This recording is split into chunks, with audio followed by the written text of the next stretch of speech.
Hello and happy Tuesday from a Tuesday baby at Radically Rational, where we're bringing facts back into fashion and trying to make simple sanity sexy again. Saw an interesting question on social media yesterday. One of my friends was asking everybody, what was the first big news story that you remember? Well, in my case, it was Sputnik. I was 3 years old, but I was very much aware, and my family was aware, that this was ominous.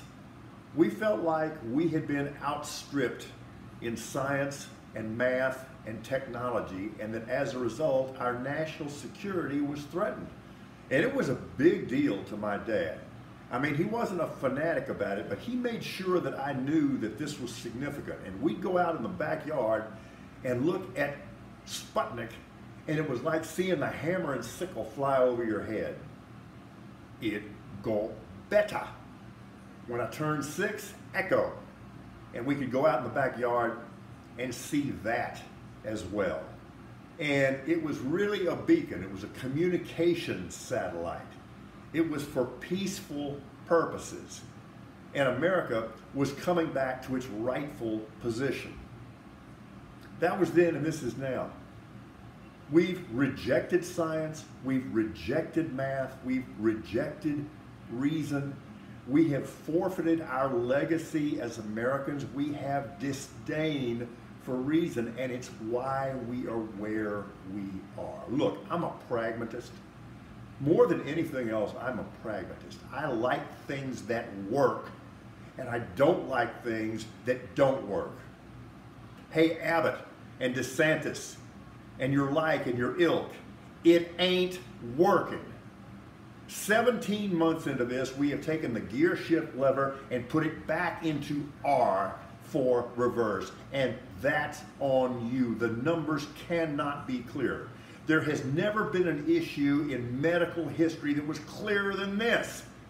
Get vaccinated, and there is a 99.99% certainty that you're not going to get really sick and you're not going to die, and still you're saying you want more testing, you want more research. No, you don't. You want more bluster. And this is self-inflicted, and it's worse than ever now because now it impacts our children. And now it is threatening our children. And we have a clear path out of this, and you won't take it. All I can see is Sputnik. I think what's bothering us right now, in a lot of cases, is the boomerang slingshot aspect to this pandemic. What, 4 weeks ago, we thought we were busted into the clear like Gale Sayers? I told you then that it was fool's gold, that that gun was already loaded with Delta. Told you that, wouldn't listen. And now, not only are we right back in the soup, it's worse than ever, and I got bad news for you. It's gonna get worse yet. We can still pull the nose of this plane up, but you're going to have to get busy. One more thing. I think for a lot of rational Americans, what's bothering us, in the past, there have always been crazies, but rational people kind of comforted themselves with the idea that part of being crazy is being rare, that the crazies were outnumbered.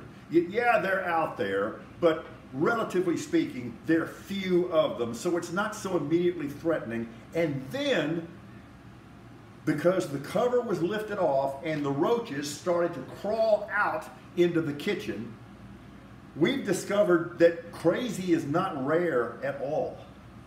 And that is disconcerting. It is time to return to being radically rational. If you're on our website right now, if that's how you're viewing this at radicallyrational.com, thank you very much. Hope you'll also appreciate today's news and sports blogs. Got a wonderful new podcast on about what's happened in journalism over the last 40 years. It's with original CNN anchor Lou Waters. And again, the show I'm telling you about that Lori Pearson and I just shot with Hall of Fame rock and roll drummer Danny Serafin, it's not as good as I told you it is. It's way better. It debuts Monday. We're radically rational.